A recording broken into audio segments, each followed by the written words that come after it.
Ikiwa kama wewe ukinunua bando la 500 au ukinunua bando la 1000 au la 2000, alafu ukaingia mtandaoni ukatumia data, labda kwa mfano umeingia YouTube, ukaenda kuperuzi au TikTok, Instagram, mtandao wote ule umeingia, alafu ukatumia bando kidogo, ukatumiwa message, bando lako limeisha. Hakuna kitu kinachoumiza kama iko bando kuisha mapema katika simu yako. Hii inasababisha na kitu kimoja. Naomba unisikilize kwa makini.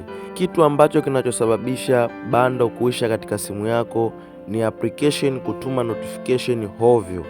Yaani namaanisha notification kwa Kiswahili ni zile taarifa ambazo zinazokuja baada ya kufungulia tu data. Kwa upande wa juu utakuta zinaingia taarifa nyingi, zile ndo zinasababisha simu yako kuisha bando kwa haraka. Sasa nitaenda kusolve hilo tatizo. Basi tizama hii video mwanzo mpaka mwisho. Nitaenda kukuelekeza baadhi ya setting ambazo unatakiwa uzifanye ili kuzuia hiyo changamoto simu yako kuisha bando mapema.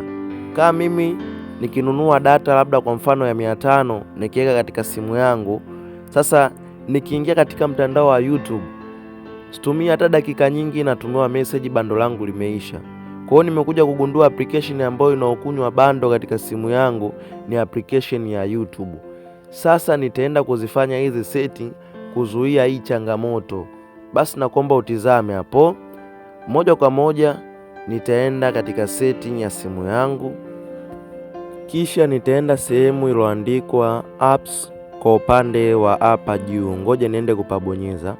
Kisha moja kwa moja nitaletwa katika apps au application zilizokuwepo katika hii setting. Hapo utaenda kutafuta application ambayo inaotumia bando lingi katika simu yako. Utaitafuta, ukishaiona utaenda kuibonyeza. Sasa kama mimi application ambayo inaotumia bando lingi katika simu yangu ni application ya YouTube. Sasa ikiwa kama application ambayo inaokunywa bando lingi katika simu yako sio YouTube, basi unaweza kufanya setting hizi nitakazoenda kuzifanya katika application ya YouTube. Hata kama ikiwa application ya TikTok au Instagram, basi fanya hizi setting. Moja kwa moja nitaingia katika application ya YouTube, hapo nitaibonyeza.